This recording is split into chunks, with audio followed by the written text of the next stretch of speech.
segment, we want to discuss some of Lauda's experiences. First of all, we'll start off with what is commonly known as black goo. Lauda's got another term for it, which she knew it as, but for purposes today, we'll just refer to it as black goo. It's all with reference to this sentient consciousness substance in the infiniverse. The event that happened to me when I was 14 years old was in the 3D. It was in where I was living in Ontario, where I grew up, which was London, Ontario.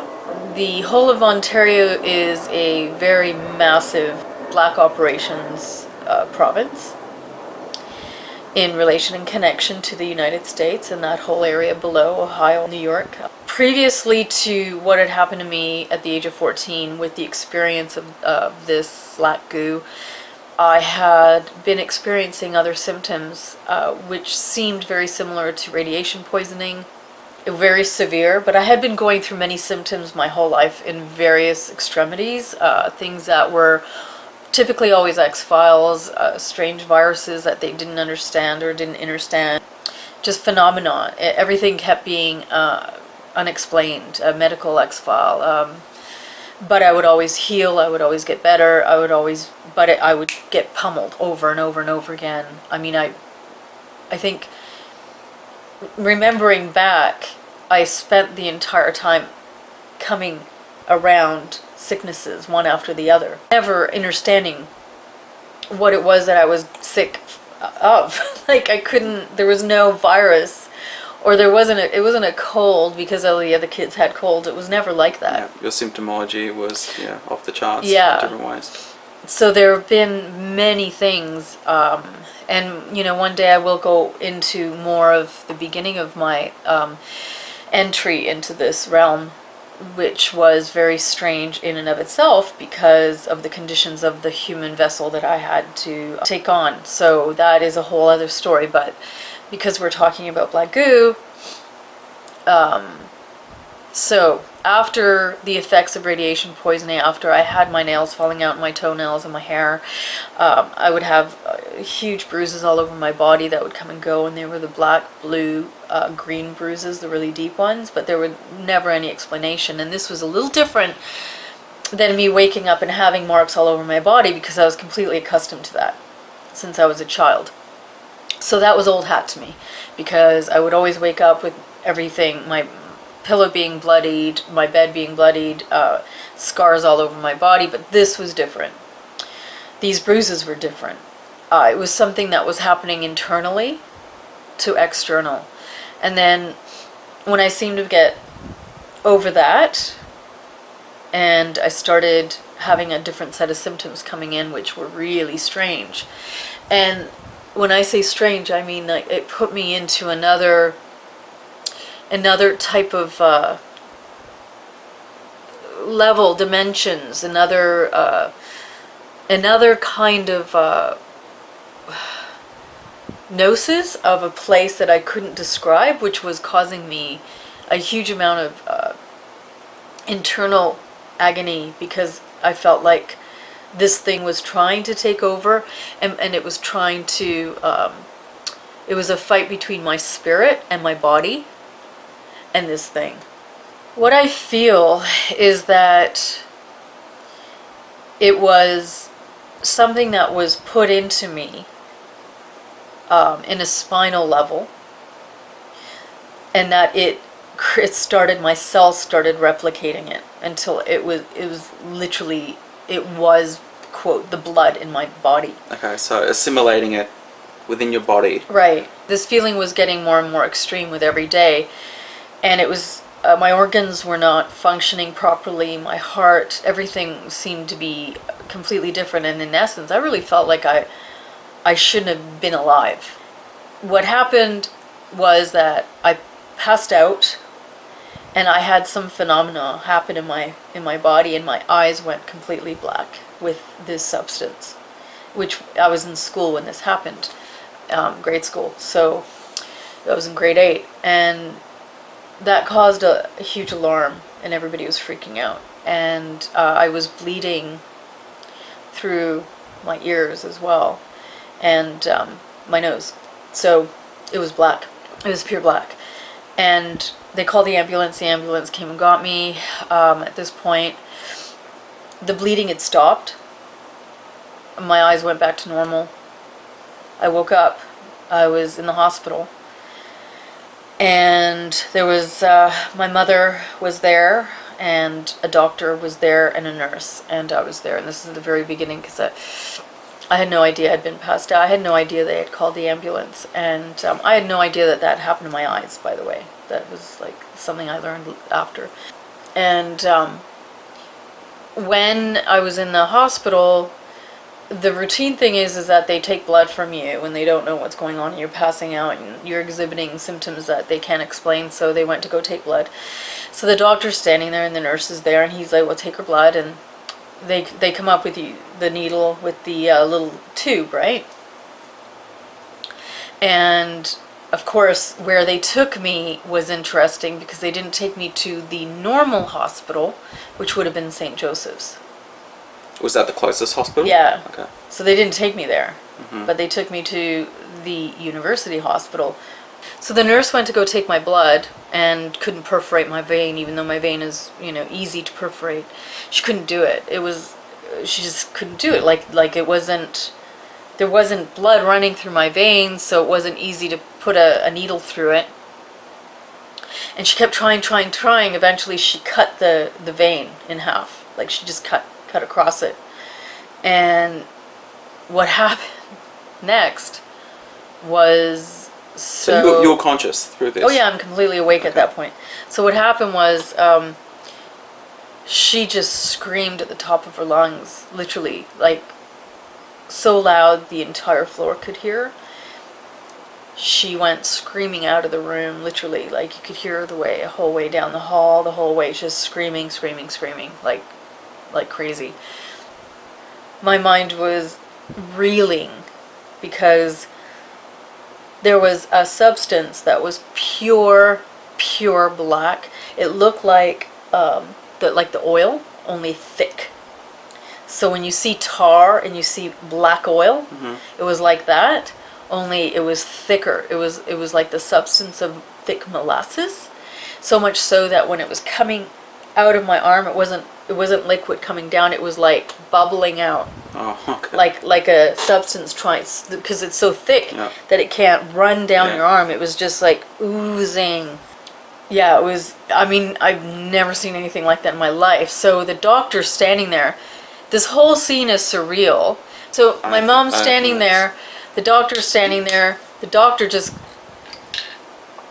had the wherewithal to just take one of the pill jars, or one of the jars themselves, and just scoop up the substance, because there was, like, you couldn't take it out from a needle. So he scooped it up, sealed it, left the room. Did the doctor look shocked? Totally shocked. The doctor tried to maintain composure. Yeah, because he knew that I was freaking out. He knew that I was terrified. I felt like I was dying again. But it was a different kind of death, and I was really, really scared. And this is so far beyond anything you can imagine that, yes, but he did really well. He was completely shocked. He went completely white. He took the substance, he left the room. Within a little while, a team of doctors came in. How did they come in? Well, because when they were testing the substance, he put it in the database, basically. Okay. And then everybody that was high up in genetics and blood, they all came with him. That raised an alarm. So there was a team of doctors, essentially, that were so curious. And they just came. But what I didn't realize was that when he put my information in the database, a whole other thing started. So, which I'll get into. But they came in, and he came in, and he said to my mother, "You had better sit down for what I'm about to tell you, because it is going to shock you, and I need you to be stable. Because this is the hardest thing you'll ever hear." And my mom said no, I'm fine standing up. And then he said to her again, he said, no, you don't understand. What I'm going to tell you, you're not going to grasp. So you need to be sitting. And he pretty much commanded her. So then he said to me, and then, well, before he said this to me, he said, we're going to have to take more from you, but we're going to have to scoop it out because we can't perforate your skin or your veins with any needles, but we are going to need more. So, and I was like, I don't care at this point, I need to live. Then he said, we did the tests, we ran the tests, and we kept running them because we couldn't believe what we saw. And there's nothing that makes any sense with regards to any of this, and we don't know where to go from here. And he said, before I tell you this, we can't put any fluids in you. We don't know what to do with you. And this is why. And then he said, we did the tests and your blood came up that it's not human blood. It's not animal blood. He said, it's not even plant-based. This is literally alien. And we don't know what it is. It is alien. And we don't know how to help you. Because we don't know what you are. We don't know what this is. We don't know what this substance is. It's not blood of any kind. Well, this is where this other team of doctors came into the scene. Yeah. And can you describe how they arrived? Well, shortly after that, and all the doctors were talking and everybody was like spinning their wheels about this, I'm lying on the bed and I'm feeling like I'm dying in a really weird way, but I'm feeling like I'm having one of the biggest fights for my spirit, for my entire being, at the same time this is happening. So it's... What? What brought that on? Like, how could you tell that you're in a state where you're holding on for your... Because I could feel it. This is the whole point. Like, whatever that was in me was trying to take me over. And I was fighting for my spirit. I was fighting to stay me. I was fighting to... I don't know how to describe it other than like this was a meta battle. So that's the thing, and I know it is difficult because you are literally dealing with alien subjects. Because I'm trying to ascertain what one feels when another force is, and like what is going through the mind where it's ringing your alarm bells that's telling you this is a takeover. Well, because it takes your mind and it puts it somewhere else. Because it takes your consciousness and you're thrown and flung into an entirely different, universe Space, almost, or an entirely different space that is, and it's not you, and it's trying to take you. It's trying to become you. It is, and it was this one of the scariest. Now, I was accustomed to experiencing on different levels very similar things since I was young, which is a part of what my battles were with all of these forces.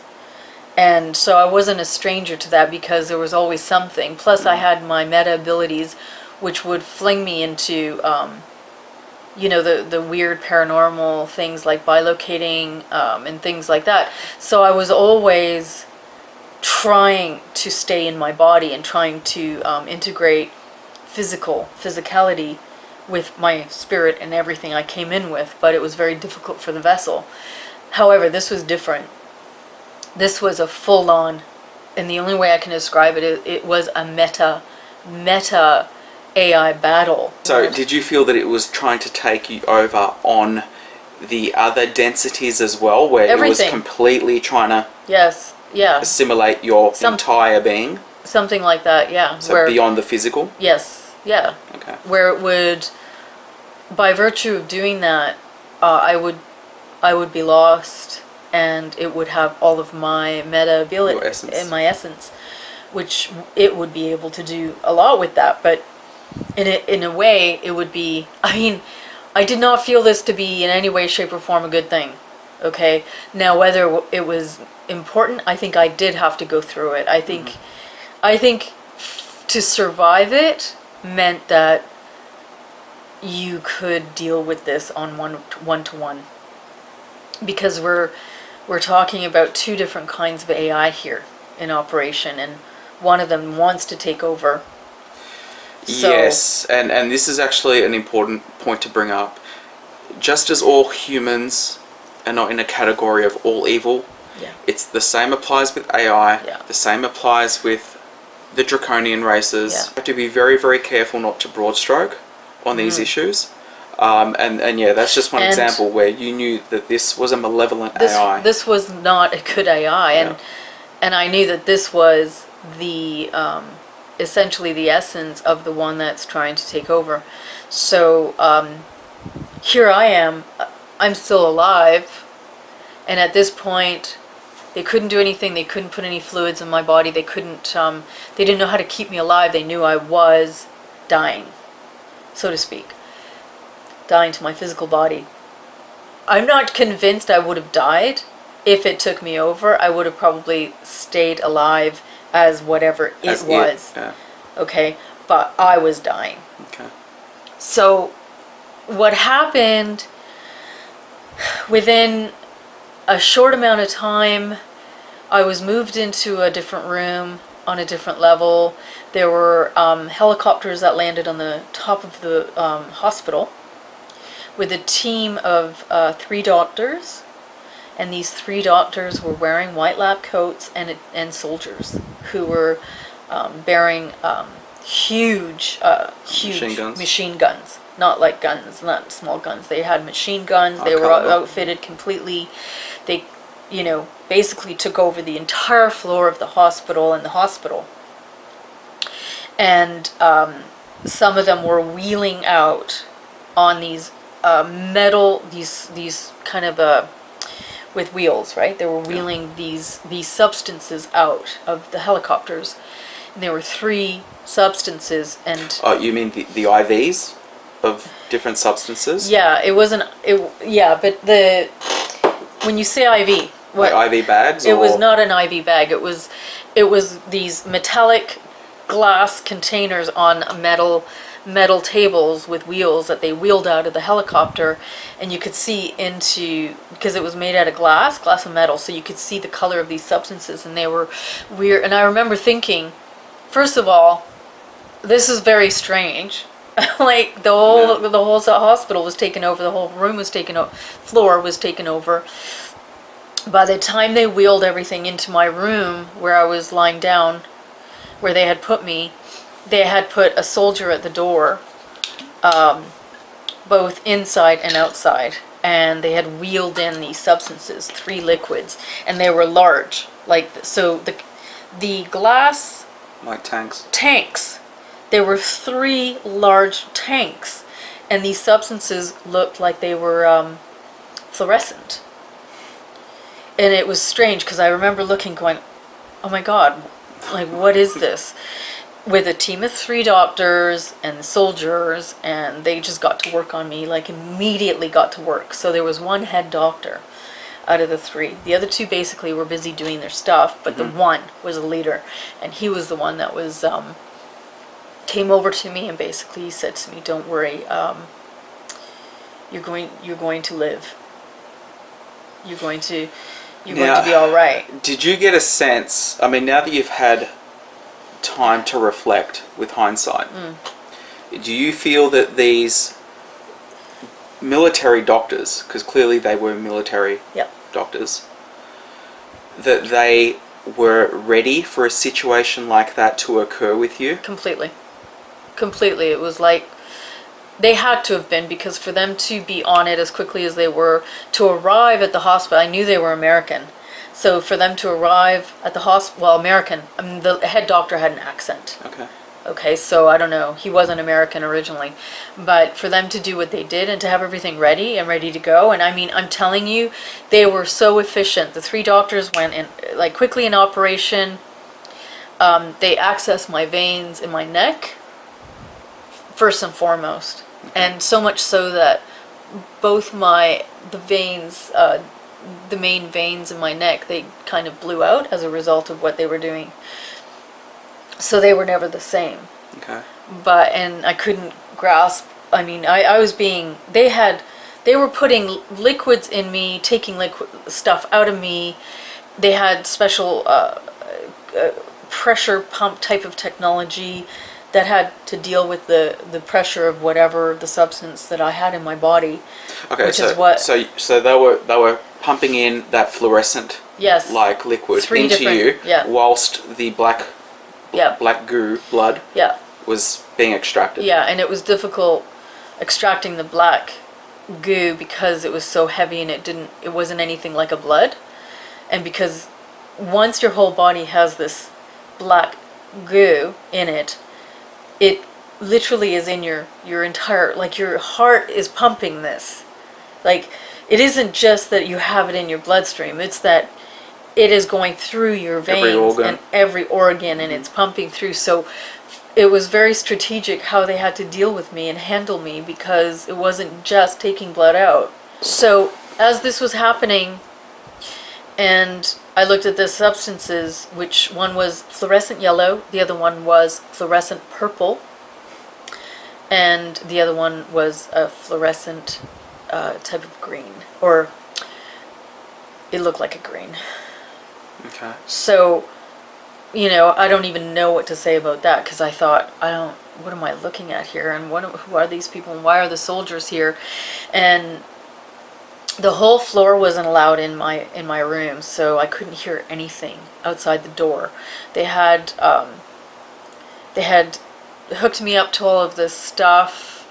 Some of it, I mean, I felt really horrible, absolutely horrible, and I felt like when they were doing this to me, I felt that it was a different kind of torture when this stuff was being put in my body. Mm-hmm.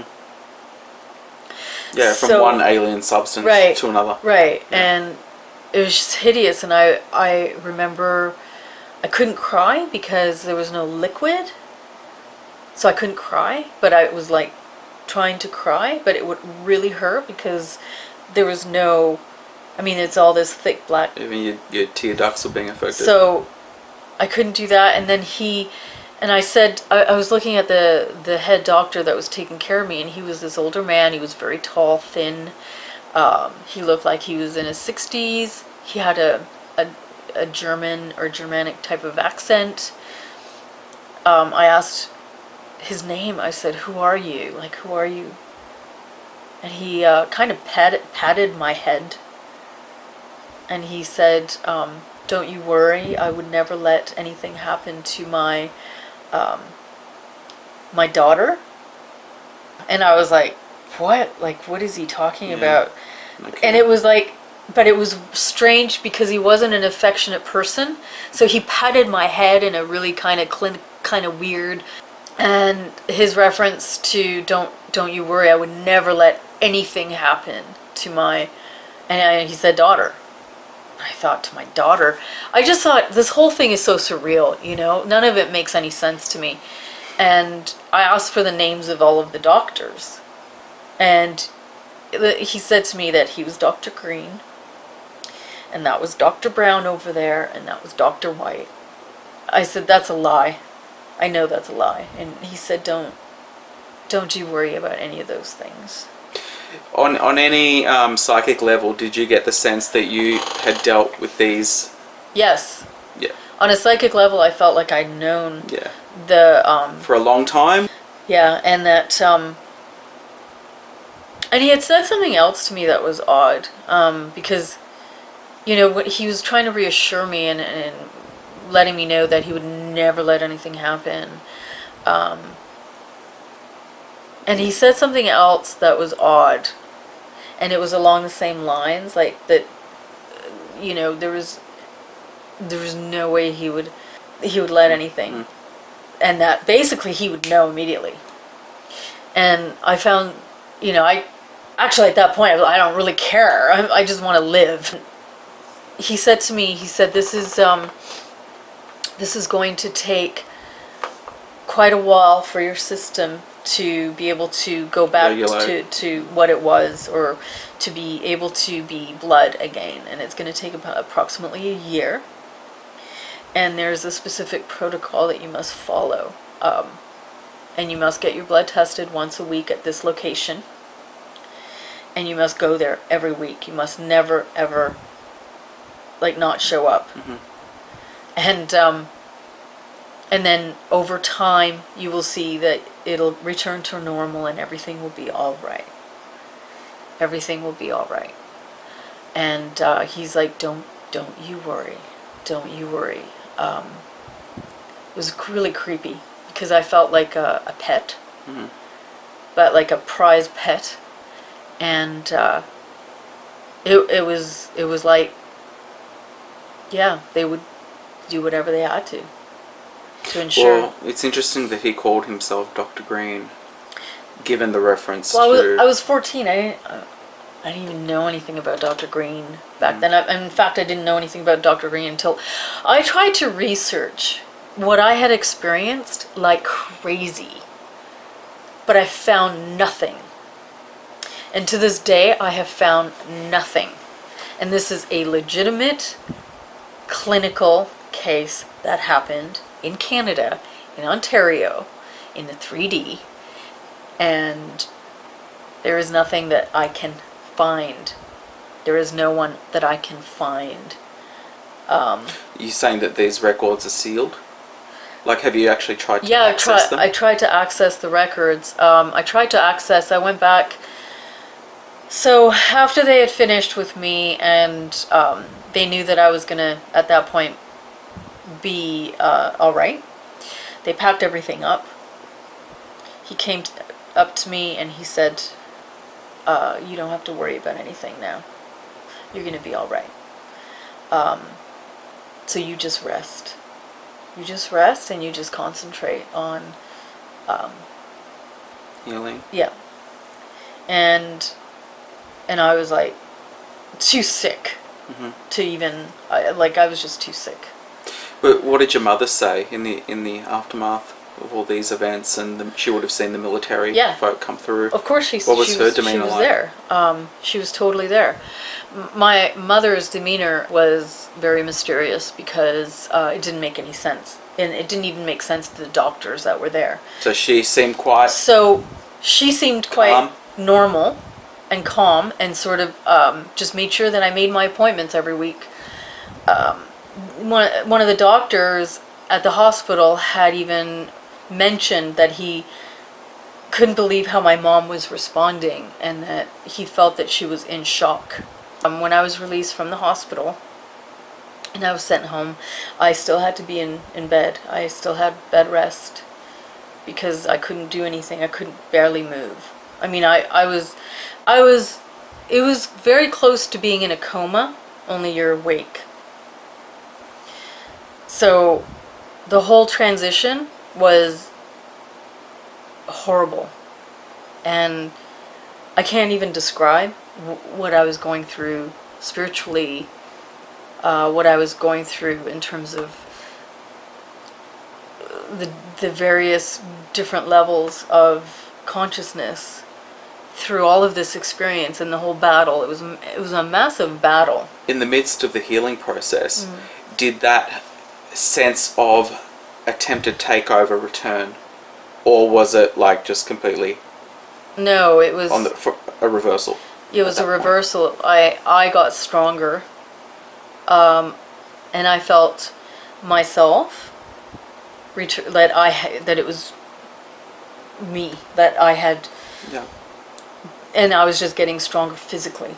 The psychic feeling while I was healing, when I was released to go home, and I was still bedridden, I still had that. Initially, I could feel it on the periphery. I could feel, because I was still really sick. So I don't have words to describe what I went through, because I don't know how to describe it. I don't know how to describe this thing, or even what it was. I mean, to be told that it's not blood, it's not human, it's not animal, it's not even plant-based, Literally to be told it's alien. To see the substance. So, something really fascinating happened after all of this. And that was that it did take a year before my blood turned red. So I had an entire year of watching, even if I cut myself, watching whatever my blood looked like, which wasn't red. It was like slowly getting there bit by bit. Mm-hmm. So I had an entire year of being subjected to this.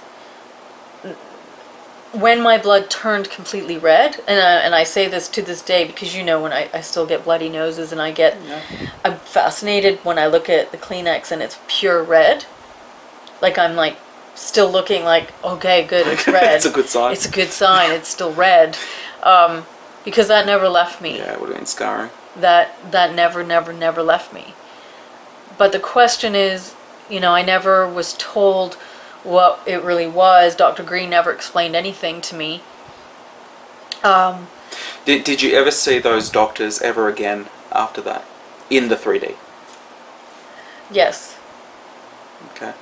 Yes. Do you want to go into that? I did see Dr. Green in the 3D once more. And it was brief. So, and that was years later. Under what circumstances?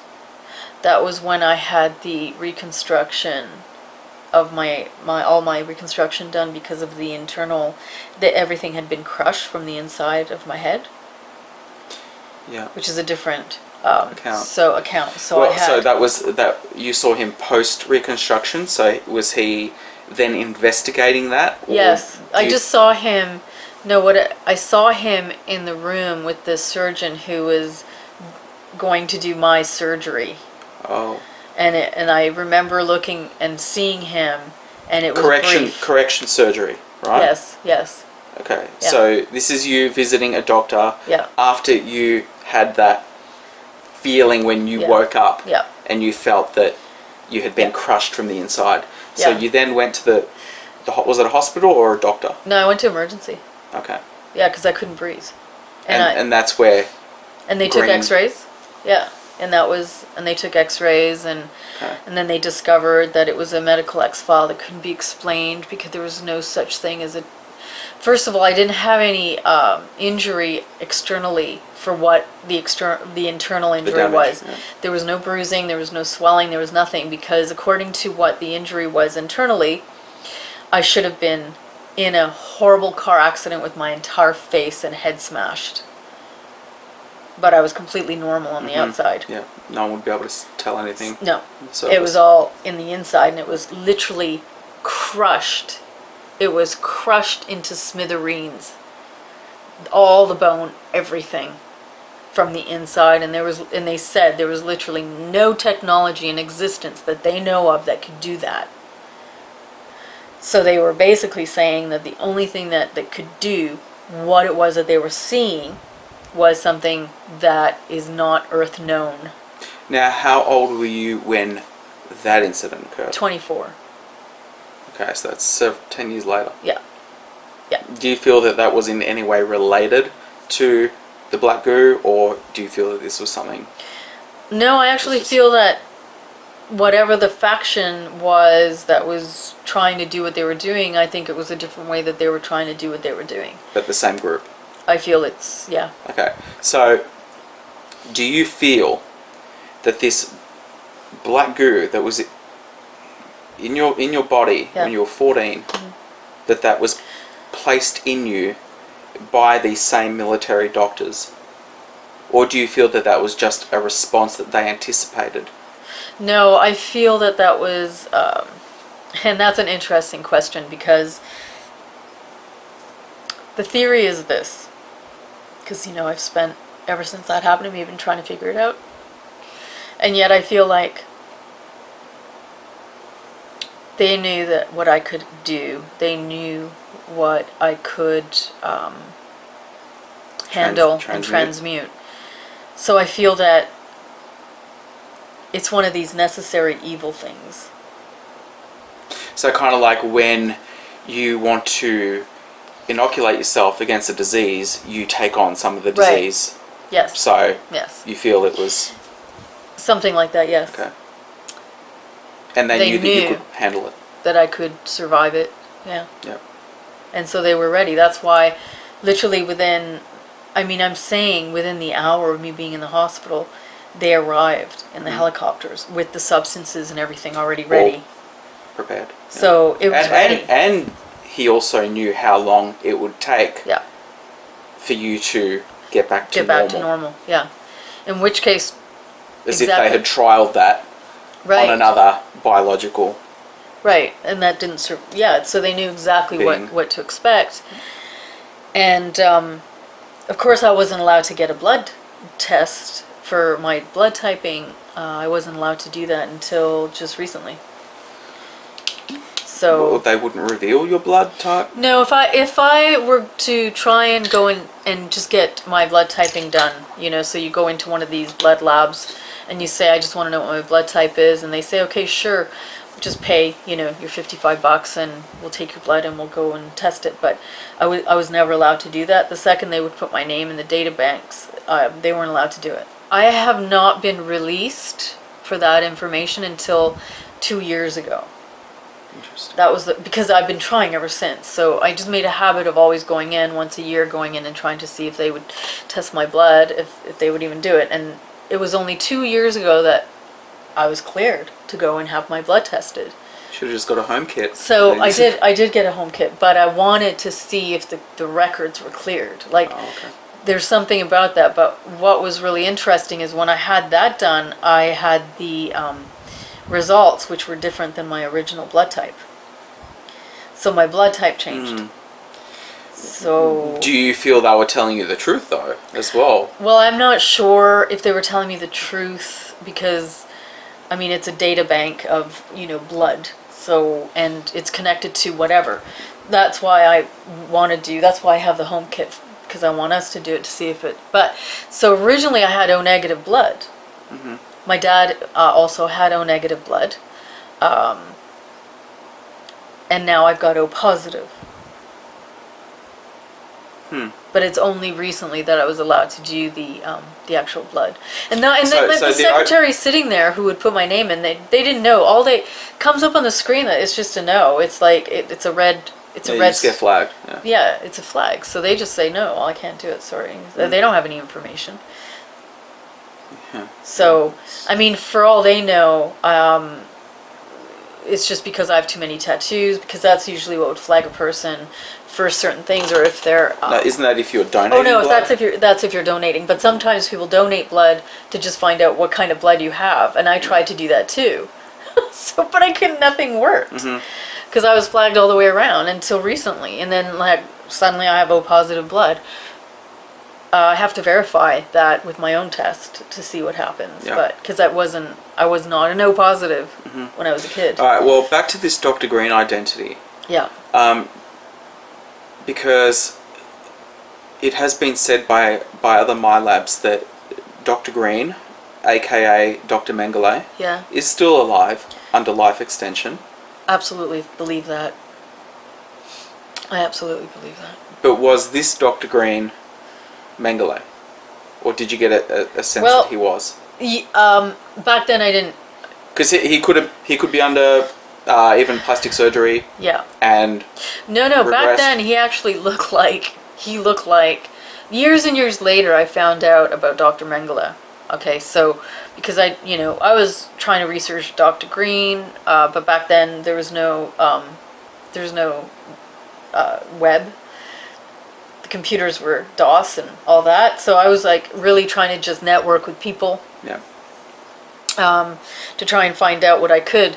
It wasn't until much later, that the information which was more sophisticated online that I even found out. And when I saw a picture, it was somebody had sent me a picture and said, "This sounds like the Dr. Green you described." And when I saw the picture, I was stunned because Dr. Green his cheekbones are sunken in. He has is very haunting look. He has a haunting look. And he doesn't make you feel good. Even though he was trying to make me feel good, there wasn't a single solitary emotional bone in his body. Empathy, yeah. and it just was I just remember, as sick as I was, and I was so sick, I just remember looking at his face and knowing that I knew him, but I couldn't remember why or how I knew him, and that he knew me very well. And I was trying to figure it out, and he actually told me to stop. What he could sense that you were trying to... Yes, and he or that you were recognizing? Yes, and he told me to stop. And then there was some kind of a sedation put on me. Mm-hmm. So... Do you feel that he is a reptilian soul? Yes. Okay. And the reason I ask, guys, is because this whole world, alright, it really is in ways like that movie They Live, okay, where we have to look at these human looking bodies as vehicles, containers. But what's in that container, what fills that container can be a soul aspect of draconian beings, reptilian beings, insectoid intelligences and consciousnesses which have been implanted by various groups. Right. So nothing here is as it seems. And that's what the invasion is, actually. The invasion is actually that, and this is what people don't realize, that it is right in what you consider a normal population. The invasion is within. Yeah, and that's the thing. It appears very covert, and this is why there is evil in the world, and why people. Why it's not our paradise. Yeah, no. and because yes, we are told to love our neighbor, right? Because this is the tricky part. But at the same time, there are people who you need to keep away from, and to set your boundaries for your own protection. So when Dr. Green had said to me about the daughter bit, I was so repulsed. But however, I felt he was my savior at the same time. I felt this was interesting. In the feeling of him being my savior, like my protector, I felt like I had known that feeling with him before. I associated him with me knowing I was going to be okay, with me knowing that he was going to make me okay again, as though this had happened before. It was very weird, and I was like, trying to figure it all out, even though I was really, really sick. But when I had said to him, "No, I'm not your daughter," he said to me, "You are my special girl." The other two doctors, interestingly enough, Dr. Brown and Dr. White, never spoke one word to me. In fact, when I had asked them a question, they wouldn't talk to me. They just looked to Dr. Green. Yeah, like they were under instruction to be silent. Yeah, and they were, not one single word came out of their mouth, which I thought was really weird, and they just looked at Dr. Green like, So there was a real authority to him that was terrifying. And he's not a man of words. He's not a man of many words. He doesn't speak a lot. He really doesn't say anything unless he has to. Yeah, it's very clinical. And for him to even try and do something to me to make me feel comfortable, like pat me on the head. It's a big deal. Like he was patting me on the head, like trying, in a... trying to be human? Trying to be human, like. Yeah. Like it was the weirdest thing, and I was like, this is not comfortable. But for him to even, and I knew this, for him to exhibit that to me, I also had a feeling that I was his special girl, for real. Like I actually felt that he was with me different. He was more you were in affectionate to me than I knew that he reserved that only for a few. I just knew that. I felt that, and I felt that he was always like that with me. So this is this is telling me, and it was telling me back then, that I knew him, and that somehow he was a rescuer, or he was somebody who was always going to step in and take care of me. Yet at the same time, there was like a terror. But yet I knew that he responded and reacted to me quite differently than he does to almost everyone. So, and he, didn't want me tapping in. He didn't want me going and starting to do what I do, right? Mm-hmm. So he wanted to shut that down. Yeah. They couldn't knock me out. This was interesting. With whatever it was that they were doing to me, they couldn't knock me out. I had to still be conscious to a degree, but... Were they trying to knock you out? Or, did they prefer that, or it didn't matter? Here's what's interesting, because they couldn't inject something in me, so that wasn't possible. And they had all these fluids coming in, and that goo going out. There was a salve that they put on me, which acted like a sedative instead of an injection. All right. So, but at the same time, I wasn't able to be knocked out. And I don't know if they wanted me to be knocked out, or if I was supposed to not be knocked out. But I know they didn't want me being psychic. Everything was very efficiently done. So when they packed up, they left. There was no goodbyes or nothing. It was nothing like that. It was just literally pack everything up. They spoke to the people in the hospital, and basically they were all threatened. They were all taken into a room, and they were told more or less that they were never allowed to speak about it, that this never happened. There was like an air of threat. How did you know that? Because one of the doctors, after the fact, told me that everyone had been briefed, rounded up and briefed. And he wouldn't say anything else. Because when I was being released from the hospital, I started asking a lot of questions. Mm-hmm. Yeah, clearly. And I asked where that nurse was. They didn't say anything about that. The one doctor came up to me to shut me up, and I wondered what had happened to her because I didn't see her. Okay. So when I was being released from the hospital, I noticed that I didn't see her, and she could have not been on her shift. So I thought I would ask anyway. And I said, so, where is so-and-so, the nurse that was with me when I came into emergency? And nobody would give me an answer. Nobody would give me an answer. And I was at the counter, and I wasn't going to go anywhere. I'm like, this whole thing, I just need to have some answers here. So somebody's got to have to talk to me. And finally, because they knew I was not being easy, one of the doctors came up and took me aside and said, we were all rounded up and briefed. Nobody's going to talk to you. Mm-hmm. I'm taking a risk talking to you right now. And that nurse that you're asking about, we don't know what happened to her. She's never come back.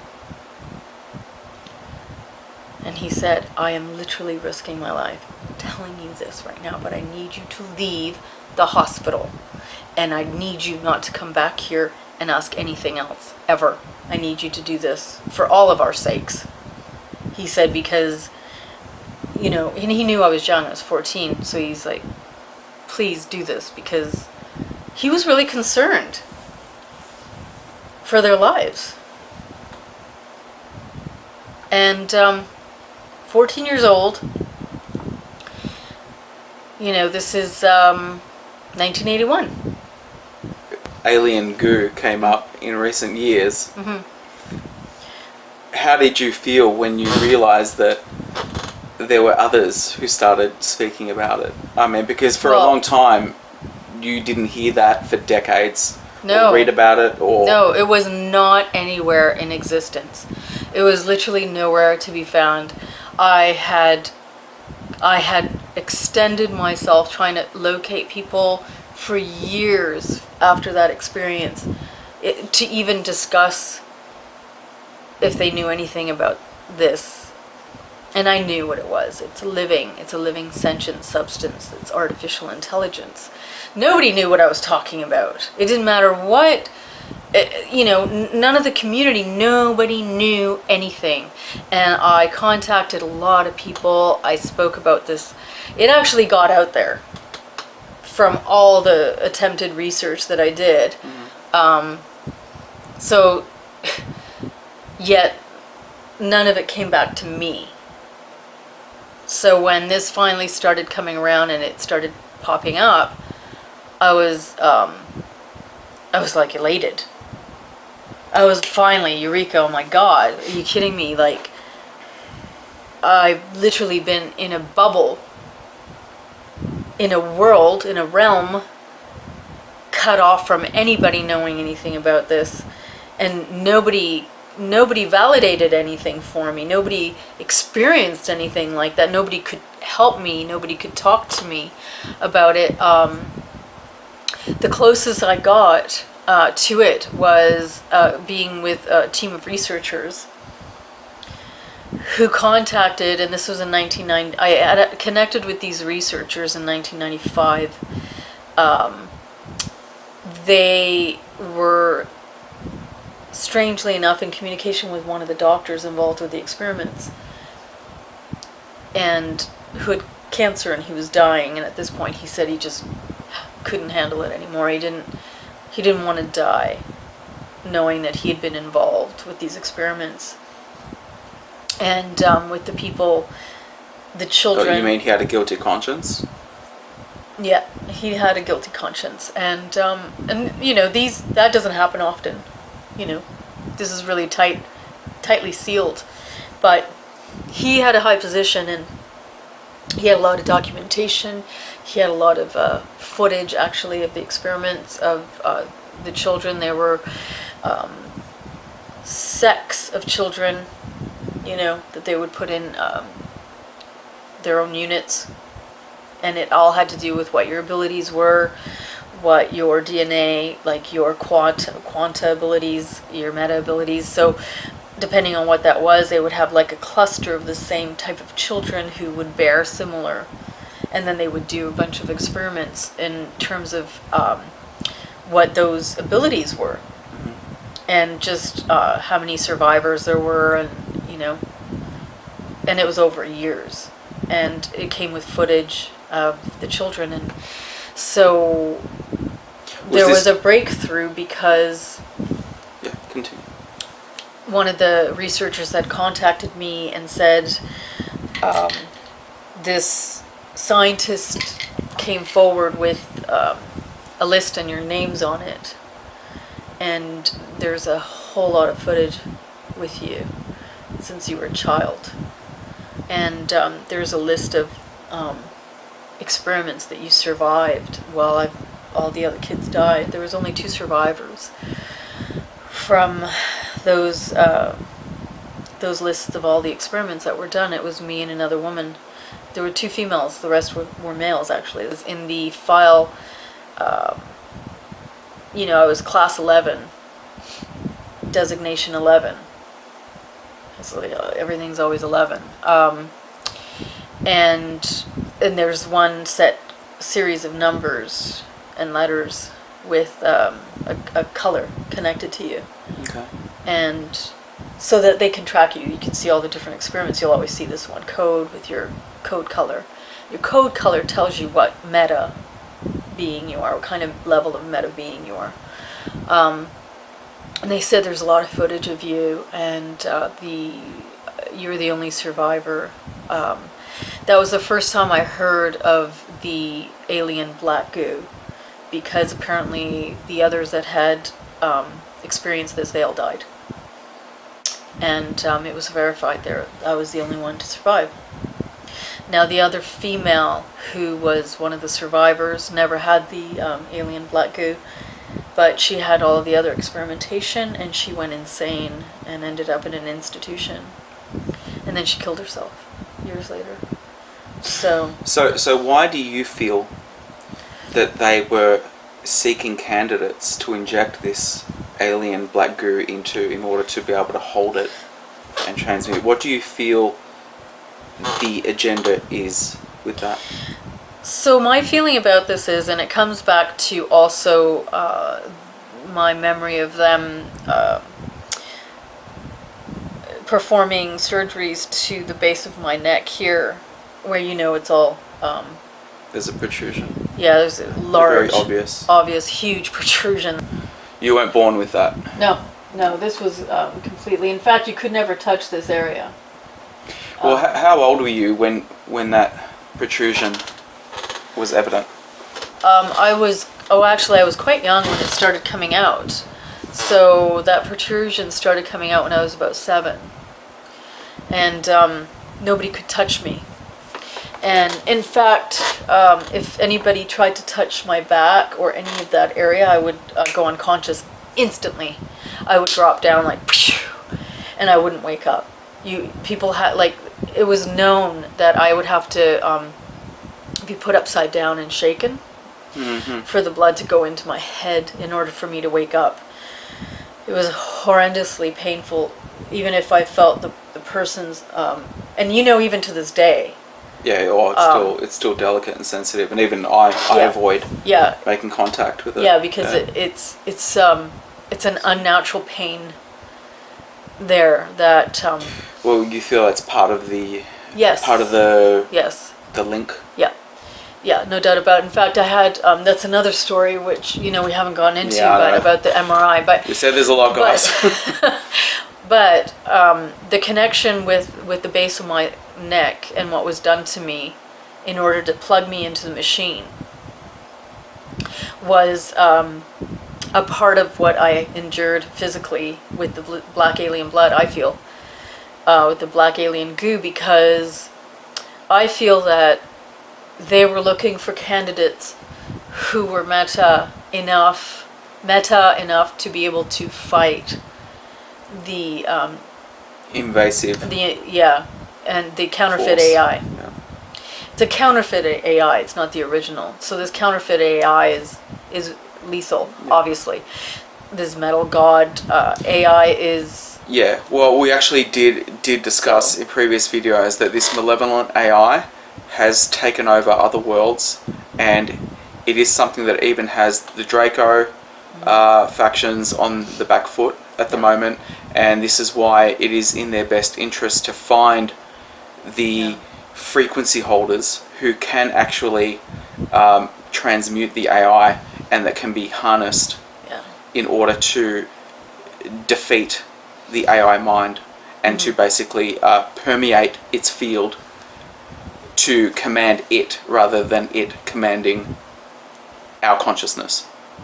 Because this really, what this is all about, this is a war on consciousness, and this is everything that we've been warning humanity about, is that this is an invasion that is taking place right now, and there are other alien consciousnesses which are also under threat. Well, and they're by this metal god beast. Yeah. So they were looking for people, or beings, not people, of the original blood, of the original spark, which are fire-based. And this is really important because that is the blood type that can transmute everything. And apparently the ones that they had accessed prior, they all died. However, what I found out was that they had been trying to hack me from the beginning and had a really difficult time. So when you say the beginning, do you mean from your incarnation? Yeah. And even from the start of all the experiments that they were doing to me, and the probings and the drugging and all of it. Or maybe they were where you have to, in a sense, assemble someone in a certain way, and then the more that they can have you prepared. Yeah, like giving somebody a little bit of poison until finally they can handle. But also your part of your genetic structure as well, because it must be very, very difficult even for the flesh container to be able to hold. So I personally feel that they would have had to alter you genetically. I as think well. they have. I think that, I've gone through many surgeries. It's proven that I've gone through surgeries that are not, quote, known after they were doing MRIs on me and saying to me, you've had many surgeries in the back of your neck, you've had surgeries in your spine, you've had surgeries all over your body. Well, actually, that's the example right there, because you had that protrusion, right. and that's why I asked how old you were when that emerged, because you were 7 years old. So all that priming, all that hooking you up, because you feel that that was part of hooking you up to the quantum computers, then, which is all relative to the AI. And I feel, if there is, okay, I'll just put you on the spot here. Do you feel that what they have hooked you up into is a positive AI quantum computer? Absolutely. Okay. Yeah, absolutely. I think this whole thing has a basis in trying to find a means by which to tackle the situation we're in. And it has to do with us making an agreement prior also, knowing that we were going to be doing certain things for the benefit of everything. Even though there are malevolent entities which have tried to hijack parts of these projects for their own gain, for their own selfish gain, ultimately there is a bigger plan in all this, and there are the higher ups which are overseeing everything. Okay, and they are the ones who sent Lauda in. Okay, so it's not all doom and gloom in that sense. No. Okay, this is why I keep emphasizing that there are helpers. Every hair on our head is accounted for. They can intervene in certain aspects. That's another topic altogether. And they do every single day. They still do. I have plenty of testimony with witnesses about that too. You know. Yeah. Oh, you've got accounts which could fill volumes of books. And not, I couldn't do it again though. I'll be honest about that. I couldn't go through it all again. It was a one-shot deal, and that was the condition. It's a one-shot deal, so it can only be a one-shot deal. Yeah, and actually, I want to correct a statement that I made in the last video. The one who sent Lauda didn't say, I don't make mistakes. He actually questioned her and said, do you think I make mistakes? When he basically showed you everything that you were going to have to face and witness and be part of. Exactly. And he said, and I don't know if you want this revealed or not, but he said you were going to have to endure through all of it. Because of the greater event that comes. The dissolution. and After the that, convergence of the event horizon. Right. And that there was no mystery to what I was coming into. Nothing was hidden in terms of everything that I would have to know prior, see. Basically, I was saturated with exactly everything that's happening. There isn't one single thing that is not in the reel I was shown. So, but it was put inside me, inside every atom. So, my relationship to this real, is based on that. Well, that's the thing, because our benevolent family can completely see outside the framework of this time space, and all these events have already happened, and they've observed the proverbial real. So the difference is that they can insert certain qualities into the real. They can go inside the real and make alterations where they are allowed to and where they see fit to. That's the difference. But in other parts, times are going to get challenging, and this is, I know people don't want to hear the aspects which involves the dissolution of what we have always grown up with and known. However, there is going to be a great undoing, and there is going to be, this is all part of the dissolution and the purification. Which comes by fire. Fire in macro and in the micro. Yeah. When I was questioning coming in based on my physicality as a female who's short and small, that's when he said, well, do you think I make mistakes? Oh yeah, because you felt like you were given this tiny You little know? body, and everyone everybody else around else you was like, a huge warrior. Like, even the other female, she was like full on tank warrior. Like, she wasn't Helga, but she was, we're talking about people who are 6 feet plus, just thoroughbreds, man. They were, and here I am, like, you could see the disparity. Yeah. when I was shown everything, and I was also told that I had to survive my upbringing and the things that were going to happen to me, literally, that I had to that I was not going to be swiped, because it was of vital importance that I would not be swiped, that I would come in with consciousness and knowing that the setup, the stage presented to me, even of my own, entrance into, quote, the family I was put into, it was heartbreaking. It was very heartbreaking. And not because I was attached to it. I wasn't attached to it because I know I didn't come from that. There was no question about it since I was, since I entered. But when you have to be born into a family or other beings, there are conditions of evolution that you have to go through, which are connected to those around you that are supposed to make sure and ensure you're safe and that you have what you need. So when you come in knowing that you have to literally survive everything,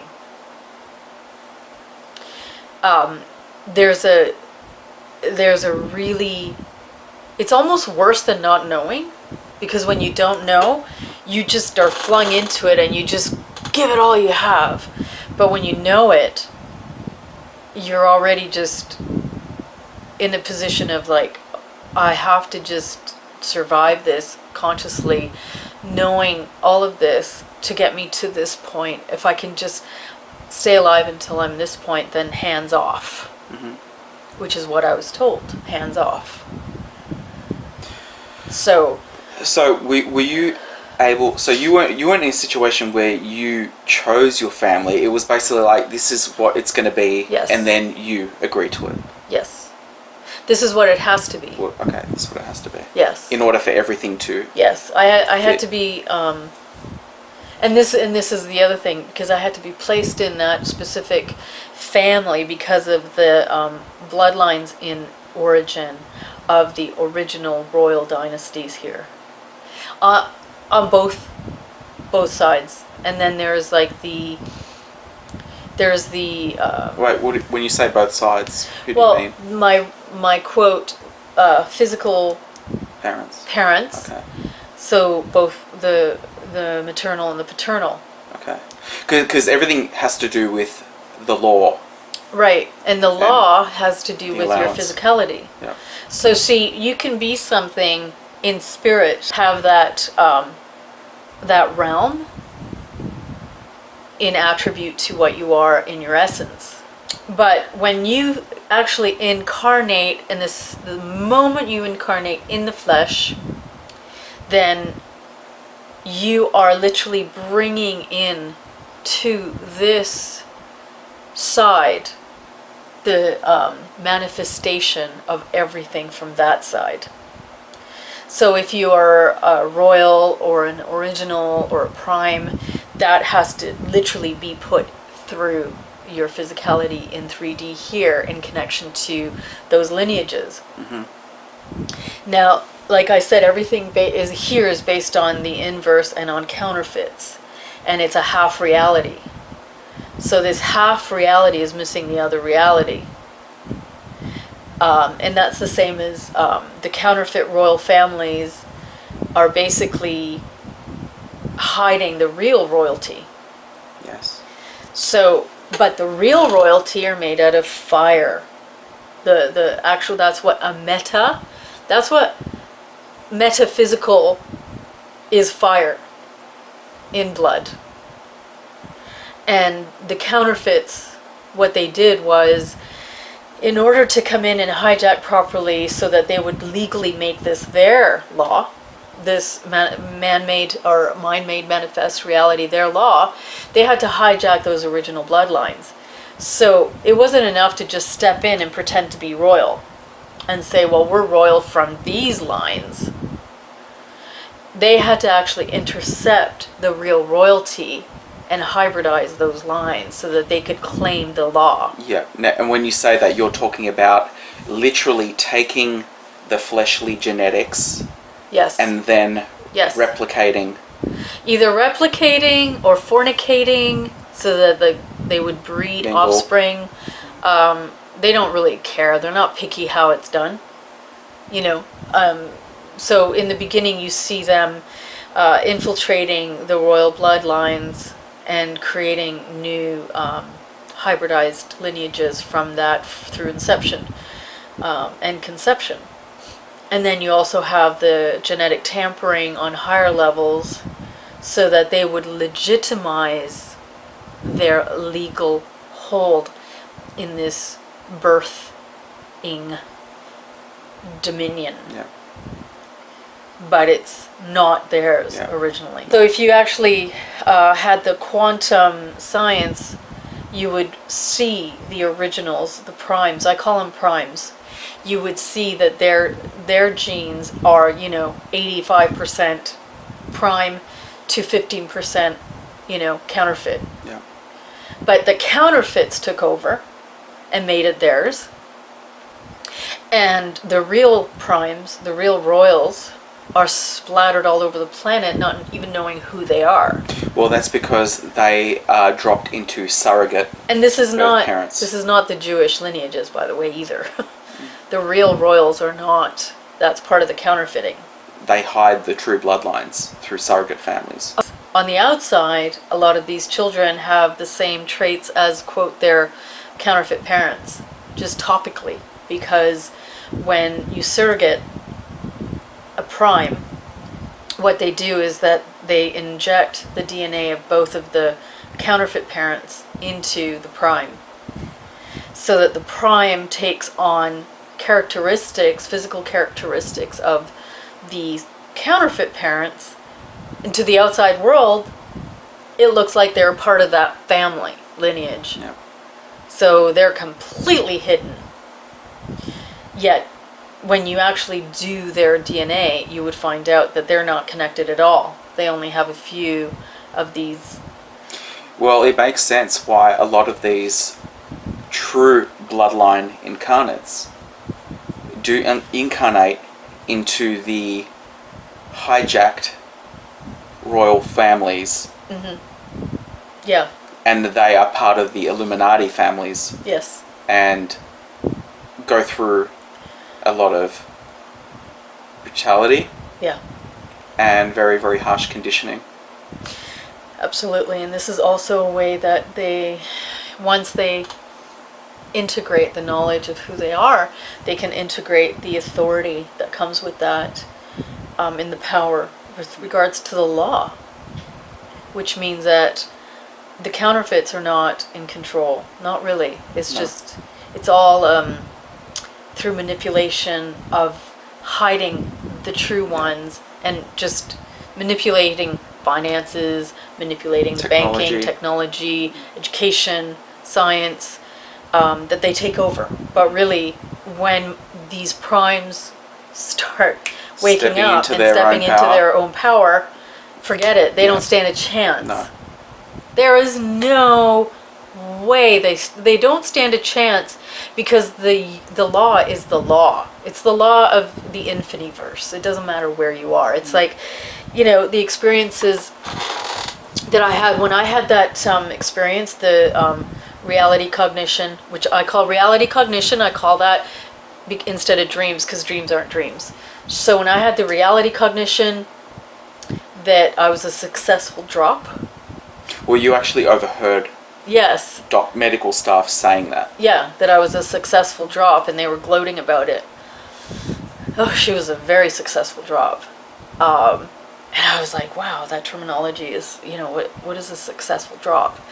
And they were discussing my real name when I came in. They knew my real name on that basis, and they said, yeah, she was a successful drop, and they were talking about me while I was there to an audience of these elites, and there were other elite doctors there, and it was almost like an information session about like my situation and what the circumstances were, and how basically the successful dropping of someone is taking a prime and injecting them in this surrogacy setup where you are in another's womb, but you're not really from that. And the genetics of both those parents at that moment basically intermingle and are added to your prime